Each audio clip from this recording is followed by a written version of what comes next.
E vamos voltar agora ao Rio de Janeiro. A letalidade das forças de segurança no estado, em comunidades, vem crescendo. Somente nos últimos 14 meses, a capital fluminense registrou 3 das 4 operações mais letais de toda a sua história. O Matheus Coelho está conosco. Como é que as autoridades se posicionam em relação a essas operações? Muito bom dia, Matheus.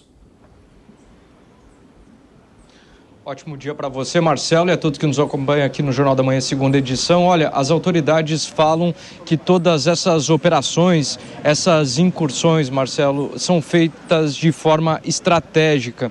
Agora, como a gente viu nesse levantamento feito pela Universidade Federal Fluminense, a UF, na região de Niterói, região metropolitana do Rio de Janeiro, mostrou, como você falou, que em 14 meses aqui no Rio de Janeiro a gente teve 3 das maiores operações nos últimos tempos. Então, esses números são expressivos. A gente só não ultrapassou a operação que aconteceu no Jacarezinho, na Zona Norte. Esse estudo, Marcelo, ele também revelou que é na Zona Norte onde acontecem as principais operações. Ontem, a gente trazia ao longo da manhã o número de mortes, que teve um aumento muito expressivo depois do que foi relatado na coletiva de imprensa na cidade da polícia, também na Zona Norte do Rio de Janeiro.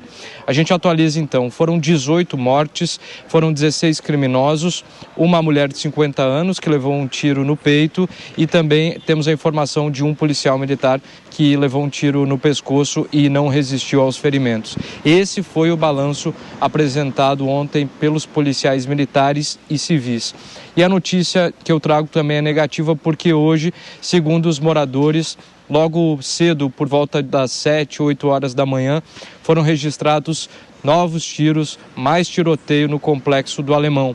Por isso, hoje pela manhã, todo o comércio foi fechado e há uma expectativa que na parte da tarde, novamente, os serviços na área da saúde sejam encerrados e não sejam ofertados para a população. Mais um dia difícil para quem precisa sair de casa, para quem precisa trabalhar. Ontem o governador aqui do Rio de Janeiro, Cláudio Castro, se pronunciou nas redes sociais prestando solidariedade à família do policial militar. O presidente Jair Bolsonaro também comentou em suas redes sociais, prestando também solidariedade ao policial militar que não resistiu aos ferimentos. Eu trago agora aqui, Marcelo, também uma informação importante, que a gente trouxe alguns dados da Voz das Comunidades. René Silva foi no Twitter e falou o seguinte: não vi um deputado, vereador, senador, enfim, nenhum político ou até mesmo candidatos por aqui ontem. E depois, novamente, ele foi à rede social reiterando: alô, deputados e deputadas, Defensoria Pública, Ministério Público, Comissão dos Direitos Humanos da Alerj, estamos esperando vocês aqui. Inclusive, ontem, representantes da OAB também estiveram no caso, falando que querem o apoio do Ministério Público para, enfim, entender o que aconteceu de fato, se foi uma operação em que os policiais militares e civis puderam ter utilizado força bruta e agido de forma truculenta. Essa operação, então, atualizando, que teve 18 mortes. A Polícia Militar e a Polícia Civil falaram que quando adentraram a comunidade, eles foram recebidos a tiros. Essa versão, obviamente, é contestada pelos moradores do local.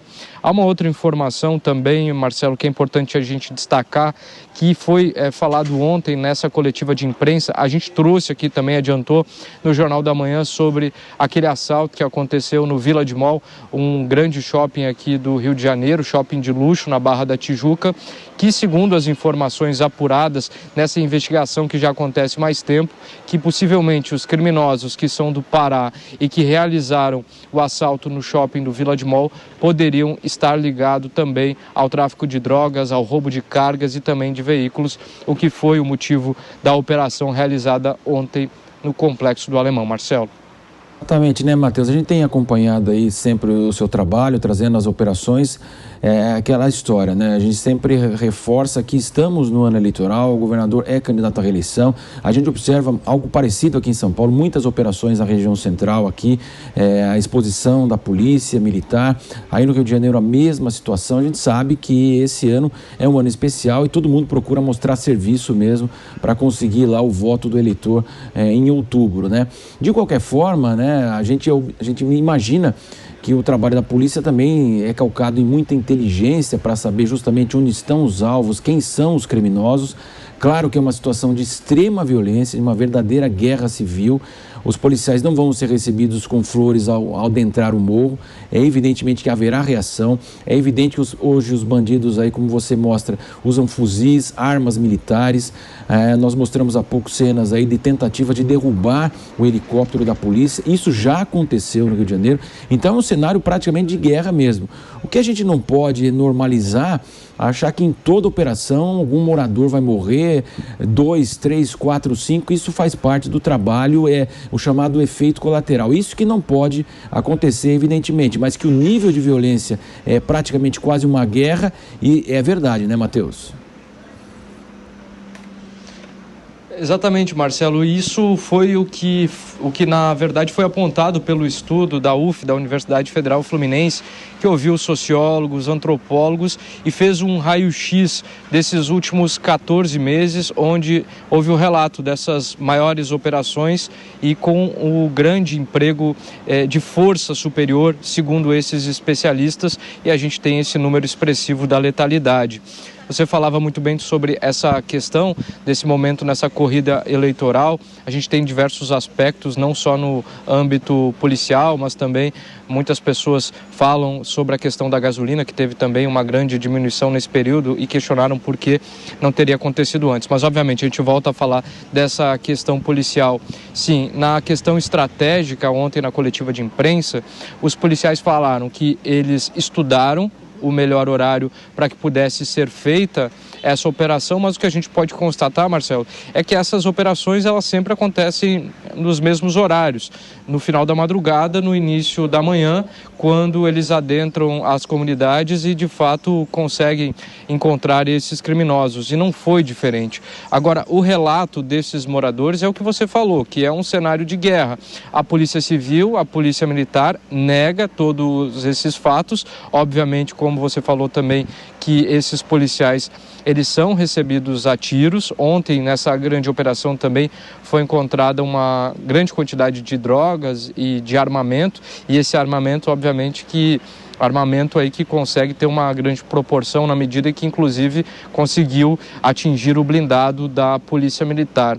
Nas redes sociais ontem, todos os moradores protestaram, falaram que estão cansados de toda essa questão da letalidade, da forma com que a polícia entra no local, falam reiteradamente sobre as pessoas que são trabalhadores, que a gente sabe, não há como negar que nas comunidades, pessoas que estão numa vulnerabilidade acabam tendo que morar nesses locais esses que são dominados por traficantes, por milicianos, enfim. Então, esse estudo da Universidade Federal Fluminense, ele traz muito esse apontamento que você fez, que é uma questão, que é um cenário de guerra aqui no Rio de Janeiro, principalmente na Zona Norte, onde concentra-se mais os crimes, o tráfico de drogas, a questão da milícia. Infelizmente, a gente se depara com essa quantidade expressiva de mortes. Esse levantamento da UF mostrou que foram, nessas últimas operações, já resultou-se em 75 mortes, um número extremamente absurdo. E as estratégias da Polícia Militar e da Polícia Civil é para que se possa diminuir o número de mortes quando acontece a incursão. Mas a gente sabe, relata aqui no Jornal da Manhã, quando toda vez acontece a operação, infelizmente, o número é de muitos moradores que acabam mortos no local. Ontem, inclusive, imagens muito fortes mostraram os próprios moradores colocando vítimas em cima de um carro, levando eles para a UPA, mas essas pessoas todas já estavam, infelizmente, mortas. Marcelo. Matheus Coelzer, daqui a pouco você volta, então, trazendo todas as atualizações do Rio de Janeiro. Evidentemente, como disse o Matheus, né? Na primeira incursão policial, a pessoa, se pudesse, sairia do morro, iria morar em outro lugar. Quem não quer morar em locais melhores, evidentemente? É uma questão financeira, uma questão econômica. Quando nós trouxemos aqui no final do ano, início do ano, as pessoas também que perderam tudo em relação à chuva, muitas perderam a vida, inclusive. A pessoa não vai morar lá porque ela gosta, porque ela quer, ela vai lá porque é a única possibilidade que possui, evidentemente. Então não quer morar em área de risco, não quer morar em área insegura. insegura, não quer morar em área que haja todo esse tipo de situação. É uma questão muito delicada no país, evidentemente uma desigualdade social extrema de fato.